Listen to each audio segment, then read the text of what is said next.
Não é assim que está na sua Bíblia? Orar no Espírito Santo. Qual a diferença dessas três preposições? Orar para, orar pelo e orar no.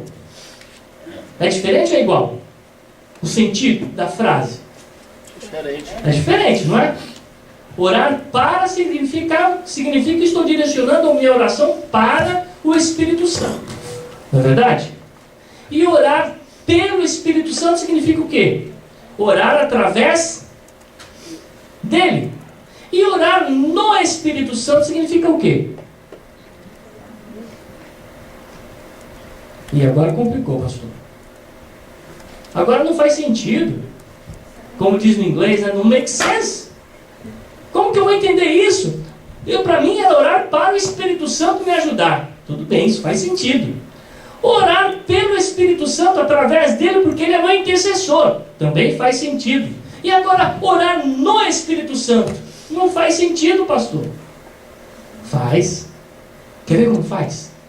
Se você abrir a sua Bíblia em Gálatas capítulo 5, você vai descobrir alguns versículos que vão te direcionar nessa ideia. A primeira dela é: andai no Espírito. Ué, pastor, por que andar no Espírito? Se você procurar o significado dessa palavra, é pequenininha, que é no. Não é no em inglês não, viu? Que é a palavra negativa, não.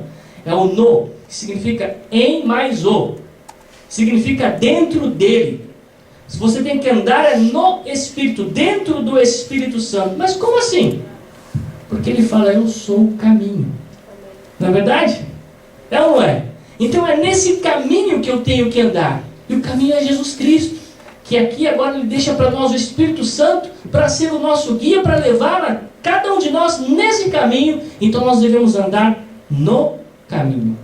Se você percorrer um pouquinho mais, você vai descobrir que no capítulo 5 ainda diz que além de andar, você deve ser guiado pelo Espírito. Aí vem o pelo. Por quê? Além de você estar no caminho, você tem que ser guiado por esse caminho. Olha que interessante. E aí novamente você vai encontrar um no. Quem anda e quem é guiado deve viver no Espírito. Ou seja, nós não temos como sair dele. Então orar no Espírito Santo significa que eu já estou no caminho, já estou alicerçando minha vida em cima dessa fé, que é sobre o caminho e estarei andando nele, então ele estará me ajudando nas minhas orações e dificuldades, porque ele é meu consolador. Olha para o seu irmão e fala assim, ele é o seu consolador. E se você procurar na palavra, você vai descobrir que consolador significa advogado. Aquele que peleja as suas causas, que cuida e advoga as suas causas. Consolador também não é só aquele que advoga, mas aquele também que cuida dos seus sentimentos, que te consola. Ele não te deixa sozinho. Confia no Senhor. E quando eu começo a analisar esses versículos, esse versículo principalmente, o começo dele, que fala exatamente dessa edificação, eu descubro que o maior problema da igreja do dia de hoje, da nossa vida muitas vezes, é o problema da má formação. A construção não aconteceu da maneira correta. As coisas não estão bem edificadas nos seus lugares certos. E muitas vezes a maior dificuldade que encontramos na igreja são pessoas que espiritualmente não querem crescer. São aqueles complexados ou acomplexados que vivem naquela visão de Peter Pan. Alguém já assistiu aquele desenho do Peter Pan? Eu assisti algumas vezes. Que ele quer ser uma eterna criança, que não precisa mais crescer. Inclusive a terra do sonho dele é chamada terra do nunca, porque nunca vai acontecer. Muitas vezes espiritualmente vivemos isso. Queremos viver nessa visão de criança, mimada. Não queremos amadurecer. Por isso que um dia Paulo puxa a orelha da igreja. O apóstolo São Paulo diz assim, olha, eu não vou mais falar para vocês como quem está falando como criancinhas. E a comida que eu vou dar para vocês não é mais aquele leitinho. Agora é mais consistente, porque vocês precisam crescer espiritualmente. Precisam amadurecer e enxergar as coisas com outro prisma. Não são mais crianças. Essa parte é mais difícil. Nós queremos continuar sendo criança, que é mais fácil. Queremos viver ainda nessa vida. Mas é bom lembrar que sem crescimento não se alcança a maturidade. E o mais interessante, que para entender as coisas espirituais precisamos crescer. Maduros espiritualmente, nós conseguimos enxergar o mundo de uma forma diferente e as circunstâncias passam a ter um outro prisma. Não é mais de derrota, porque o problema vem, a luta vem, a dificuldade vem, mas quando nós estamos amadurecendo ou maduros espirituais, conseguimos enxergar não é o problema nem a dificuldade, mas o que estamos aprendendo com o problema e com a dificuldade e a solução que Deus está providenciando.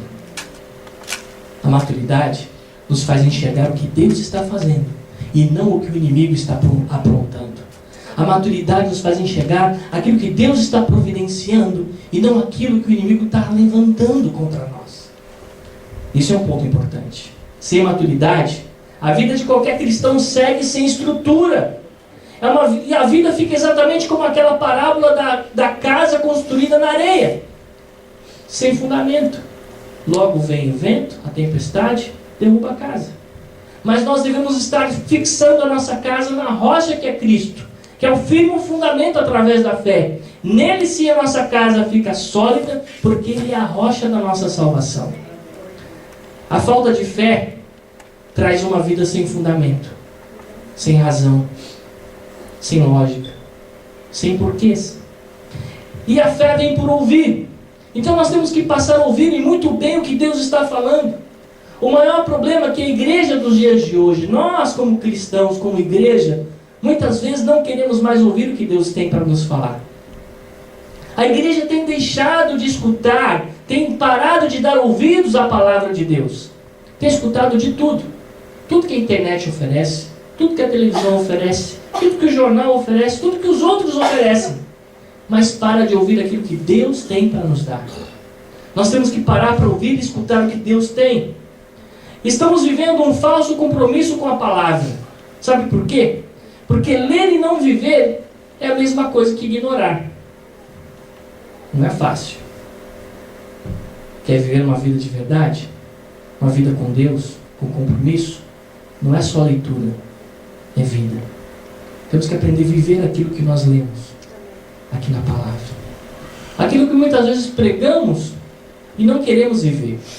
Porque não é fácil amar aquele que a gente não gosta. Aquela pessoa que a gente tem uma certa rivalidade.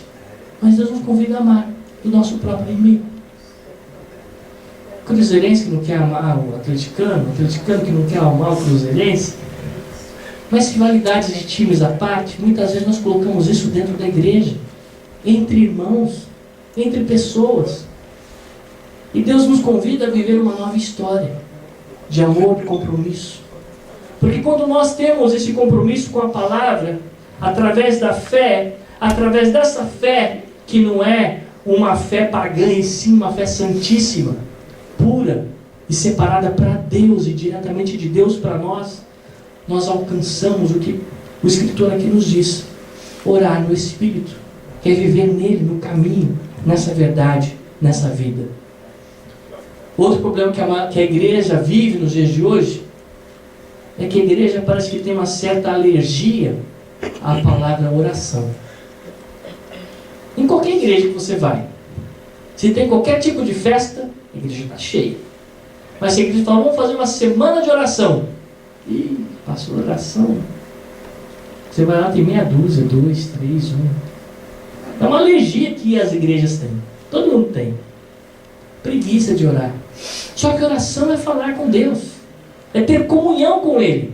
Sem oração não há comunhão. E sem comunhão não dá para existir uma edificação. Sabe por quê?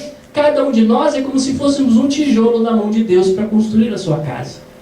Se nós não estivermos em comunhão, em unidade, se faltar tijolo, não dá para terminar a construção.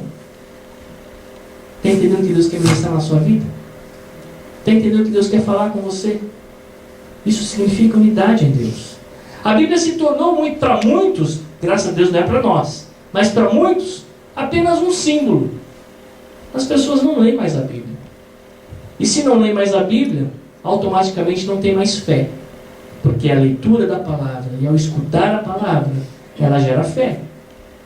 E sem fé, o que diz lá a palavra do Senhor? É impossível agradar a Deus. Se nós não estamos agradando a Deus, estamos fazendo o quê? Qual o contrário de agradar? Desagradar. E o que Deus faz quando alguma coisa desagrada a Ele?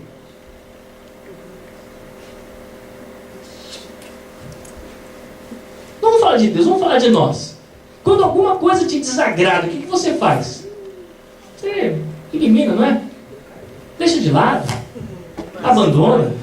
Troca. Será que ele faz isso? Imagina se Deus tiver a atitude que nós temos. Você já imaginou o que aconteceria conosco? Mas graças à sua infinita misericórdia, nós ainda estamos aqui. Mas sabe por quê? Porque Ele quer nos despertar. A pergunta que Jesus fez e não quer calar. Ele fala, quando eu voltar, será que vai haver fé na terra? Jesus é Deus. Ele faz essa pergunta com conhecimento de causa. Porque ele sabia que haveria momentos que eu, você, deixaríamos que a circunstância tomasse conta de nós e nós assumiríamos apenas aquela situação de meninos na fé, não querendo amadurecer, vendo só o problema e não vendo Deus que soluciona o problema. Mas Deus sempre providencia situações para nos chacoalhar, para que nós possamos enxergar que nós não somos mais meninos, mas somos agora grandes no Senhor. E como grandes no Senhor, Ele tem para nós um momento de conquista e de vitória. Amém? Amém? E Deus quer que eu e você venhamos a crescer nessa fé, nessa graça, nesse conhecimento que Deus tem para nós. Amém. Fechamos os nossos olhos. Senhor Deus, que nós possamos, Senhor, aprender mais de Ti. Que nós possamos ter fé e aprender a ouvir mais a Tua palavra. Porque ao ponto que eu escuto mais a Tua palavra, eu cresço, eu aprendo e eu edifico a minha própria vida. E eu tenho crescimento e amadurecimento. E ao ponto que eu tenho amadurecimento, eu recebo mais de Ti, Senhor. E eu aprendo a confiar mais e a descansar mais em Ti. Nós queremos aqui agradecer porque o Teu Espírito Santo é quem proporciona esse crescimento e esse amadurecimento. Através dessa palavra que gera fé em nossos corações. E assim, Senhor, nós Te louvamos e agradecemos no nome de Jesus. Amém.